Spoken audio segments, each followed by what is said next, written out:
Hello साथियों, नमस्कार। कैसे हैं? चलिए, सबको राधे राधे है, गुड मॉर्निंग है। एक बार सब लोग जुड़ जाएंगे फटाफट।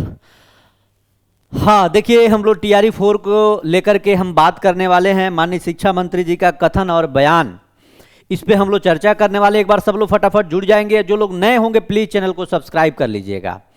बिल्कुल आप लोग सही सुन रहे हैं। जो इस समय की स्थिति बनी हुई है टीआरई 4 को लेकर के, जो परिस्थिति इस समय बनी हुई है और जो माहौल ये बना चुके हैं माननीय शिक्षा मंत्री जी, अब मुझे तो लगता है कि विज्ञापन अगस्त में भी संभव नहीं है, क्योंकि अब लगातार कुछ न कुछ चीजें आ रही हैं। देखिए, पहले प्राण जाए पर वचन न जाए, वो वाला वादा पूरा कर लिए हैं। इसलिए कसम और वादा नहीं खाए थे कि हम विज्ञापन आपका जारी कर देंगे। माननीय मंत्री जी का वादा और कसम इसलिए था कि हम हर हाल में अधियाचना भेज देंगे। अब बीपीएससी चाहे 1 महीना में जाए चाहे 4 महीना में जाए, खेला 2.5 साल से चल रहा है।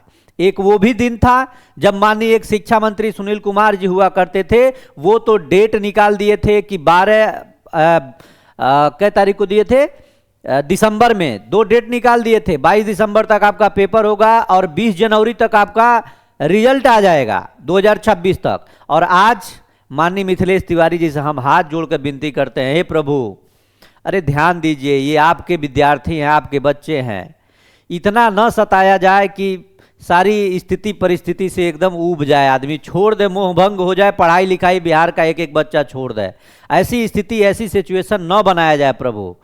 अरे कितनी गलती है। आप आईएएस लेवल का शिक्षक बनाने जा रहे हैं और आपके पास आईएएस उस लेवल का समझने वाला एक विज्ञापन नहीं तैयार करने वाले लोग हैं, जिसमें इतनी त्रुटि आ रही है। तो आप समझ सकते हैं कि किस दिशा में शिक्षा विभाग काम कर रहा है। एक अंदर से बहुत आक्रोश हो रहा है कि मतलब यार ये क्या चल रहा है, हम लोग किस स्थिति से जूझ रहे हैं, किस स्थिति से चल रहे हैं, उसके बावजूद भी सारी चीजें सही नहीं होने को नाम ले रही हैं। ये बहुत एक विडंबना वाली बात लग रही है। अब बताइए, यहां पे ये सारण जिले में एक प्रोग्राम के दौरान इन्होंने कहा, अब कोई पूछा होगा मंत्री जी से कि आपने जो विज्ञापन दिया है उसमें त्रुटि है, जो अधियाचना भेजा उसमें त्रुटि है। तो इन्होंने कहा कि बिहार के मिथिलेश तिवारी जी ने कहा, शिक्षक बहाली, आरक्षण, रोस्टर और शिक्षकों के रेशनलाइजेशन को लेकर कई महत्वपूर्ण घोषणाएं की। उन्होंने स्पष्ट किया कि शिक्षक भर्ती की भेजी गई अधियाचना में यदि किसी भी प्रकार की त्रुटि या गड़बड़ी पाई जाती है तो पटना पहुंचते ही समीक्षा कर 24 घंटे के भीतर उसे सुधार कर पुनः भेज दिया जाएगा। अब ये अभी हैं सारण में।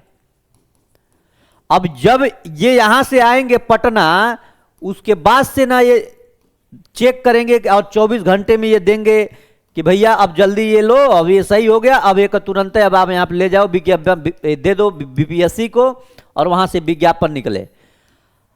क्या खेला चल रहा है भाई, मुझे तो कुछ समझ में नहीं आ रहा है। टीआरई 4 है, एक तरफ विद्यार्थियों के ऊपर संकट की घड़ी है कि अब होगा, जल्दी हो जाए, पढ़ाई लिखाई शुरू करें। दूसरी तरफ ये सारी चीजें आपको देखने को मिले, फिर उसके बाद से यहाँ पेपर में आज छप गया। अब यहां समझिएगा, ये पेपर में भी क्या क्या चीजें निकली गई, सभी चीजों को देख लीजिए। यहां तक तो सारी चीजें हैं, 24 घंटे के भीतर उसे सुधार कर पुनः भेज दिया जाए। शिक्षा मंत्री ने बताया कि बिहार के यहां डैशबोर्ड पर वर्तमान में लगभग 1 लाख शिक्षकों का असंतुलन दिखाई दे रहा है। यहां जहां कहीं शिक्षकों की अत्यधिक संख्या है तो कहीं कमी भी। अब बताइए, पेपर में भी कितना गलती लिखा है। यहां लिखा है तो कहीं भाषी कमी, बड़ी कमी लिखा है भाषी कमी। इस असमानता को दूर करने के लिए रेथानाइलेजेशन, अभी देखिए दैनिक भास्कर पेपर है, रेथानाइलेजेशन, अब रेशनलाइजेशन को रेथनालाइजेशन लिखा हुआ है, प्रक्रिया शुरू की जा रही है जो शिक्षा व्यवस्था और शिक्षकों दोनों के हित में है। अब तक इसके लिए 28 से 30 हजार, अब देखिए अब तक 28 से 30 हजार आवेदन लिखा हुआ है, आवेदन को आवेदन लिखा हुआ है, प्राप्त हो चुके हैं, जिसकी अंतिम तिथि 5 अगस्त तय की गई है। बारे पेपर, क्या बात है, कमाल कर दिया। शिक्षकों के मन से दूर दराज हस्तांतरण का भय समाप्त करते हुए मंत्री जी ने कहा कि रेथस्थनाइजेशन, अब देखिए, अब यहां देखिए ये कहा गया है रेशनताइजेशन, से पहले नई स्थानांतरण नीति लागू की गई है। सभी शिक्षक अपने गृह जिले में ही पद स्थापित रहेंगे। हालांकि बिहार के तहत पुरुष शिक्षक अपने, अब देखिए यहां लिखा है गुह प्रखंड में, और महिला शिक्षिकाएं अपने हे भगवान पंचायत में कार्यरत नहीं रहेंगे। अच्छा, सामान्य स्थानांतरण का ईश्वर, हे प्रभु, अरे बिहार में दारू वारू बंद है, गांजा वाजा बंद है, फिर भी कहां से इतनी गलती हो रही है। शिक्षकों के लिए 17 सितंबर से ट्रांसफर पोर्टल खोल दिया जाएगा। स्थानांतरण की यह व्यवस्था प्रत्येक 5 वर्ष के अंतराल पर लागू होगा। वाह, दैनिक भास्कर पेपर है, गांजा पी के लिखा है क्या? हम तो समझ ही नहीं पा रहे हैं। बताइए, माननीय शिक्षा मंत्री जी का कितना बड़ा अपमान है। ये कहते कुछ है, रेशनलाइजेशन को लिख दिया है रेथनलाइजेशन। तो देखिए, सबसे महत्वपूर्ण बात है हमारी टीआरई 4। अब महोदय कब जाएंगे पटना? पटना जाने के बाद न इसका जांच करेंगे, जांच करने के बाद 24 घंटे के अंदर इसको सही करेंगे, उसके बाद से बीपीएससी को भेजेंगे। आप समझ रहे हैं, आप खुद समझ रहे हैं कि क्या स्थिति बनी हुई है।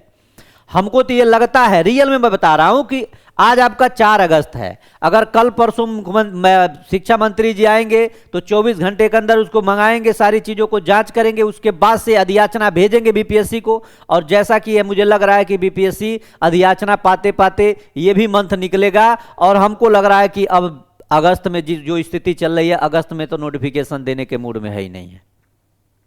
और एक बात और मैं बता देना चाहता हूं कि यही स्थिति रहा ना तो बहुत बुरा स्थिति होगा।